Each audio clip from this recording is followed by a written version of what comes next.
দেওবন্দি উলামায়ে কেরামের সাথে সংশ্লিষ্ট যতগুলো রাজনৈতিক সংগঠন রয়েছে তার মধ্যে সর্ববৃহৎ রাজনৈতিক সংগঠন ইসলামী আন্দোলন বাংলাদেশ।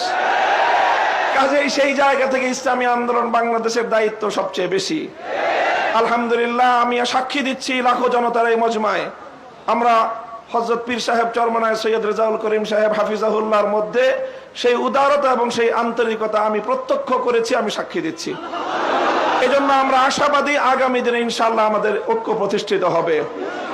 এই জন্য আমাদের যেই কথা আমরা একমত সেটা হলো, আগে আমাদের উলামায়ে দেওবন্দের নেতৃত্বে যে সকল রাজনৈতিক সংগঠনগুলো পরিচালিত হচ্ছে আমরা আমাদের মধ্যে আমাদের ঐক্যকে আরো সংহত এবং মজবুত করব।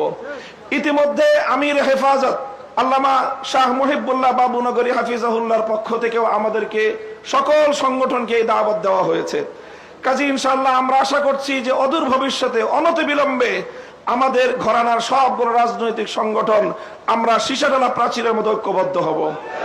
এরপরে বাংলাদেশে অপর তিনটি ইসলামী ধারাকেও রাজনীতির ক্ষেত্রে আল্লাহর জমিনে ইসলামী হুকুমত কায়েম করার জন্য তাদেরকেও আমরা তাদের কাছে দাওয়াত নিয়ে যাব ইনশাআল্লাহ।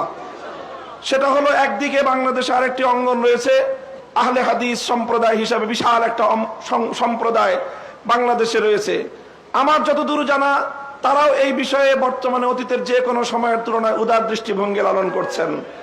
ডক্টর আসাদুল্লাহ গালিব এবং মৌলানা আব্দুর রাজ্জাক বিন ইউসুফের নেতৃত্বে আহলে হাদিস ভাইয়েরা তারা রাজনৈতিক অঙ্গনে উলামায়ে উম্মতের সাথে উলামায়ে দেওবন্দের সাথে ঐক্য করার জন্য তারা প্রস্তুত রয়েছেন।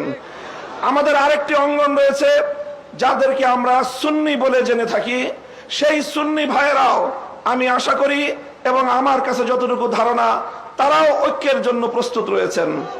তৃতীয় যে আরেকটি গ্রুপ রয়েছে জামায়াতে ইসলামী বাংলাদেশ, যারা দীর্ঘদিন ধরে রাজনৈতিক অঙ্গনে আল্লাহর জমিনে আল্লাহর আইন বাস্তবায়ন করার স্লোগান নিয়ে যারা কাজ করছেন তাদেরকেও আমরা উদাত্ত আহ্বান জানাবো এবং তাদের কাছে আমরা দাওয়াত নিয়ে যাব।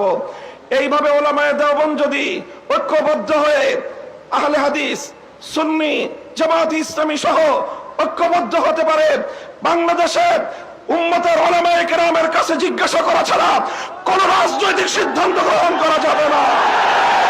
বাংলাদেশ ইনশাআল্লাহ আল্লাহর নিজাম অনুযায়ী চলবে, কোরআনী শাসন বাস্তবায়ন হবে ইনশাআল্লাহ। সেই দিন আমরা দেখতে পাবো, আমাদের হায়াতে আমাদের জীবদ্দশায় দেখতে পাবো। আমি আশা করি আগামী নির্বাচন হবে আমাদের জন্য সেই ধরনের বৃহত্তর একটি ঐক্য জাতিকে উপহার দেওয়ার মোক্ষম সময়। আমি আপনাদের সকলের কাছে দোয়া চাই যে এভাবে যেন আমরা আমাদের ভূমিকাগুলো পালন করে যেতে পারি। বাংলাদেশ খেলাফত মজলিসের পক্ষ থেকে আমি আজকের এই ভর মজলিসে এই ধরনের কার্যক্রম পরিচালনায় আমাদের শতভাগ উদারতার এবং আন্তরিকতাপূর্ণ ভূমিকা পালন করার প্রতিশ্রুতি দিয়ে যাচ্ছি ইনশাআল্লাহ। নাসরুম মিনাল্লাহি ওয়া ফাতহুন করিম। আসসালামু আলাইকুম ওয়া রাহমাতুল্লাহ।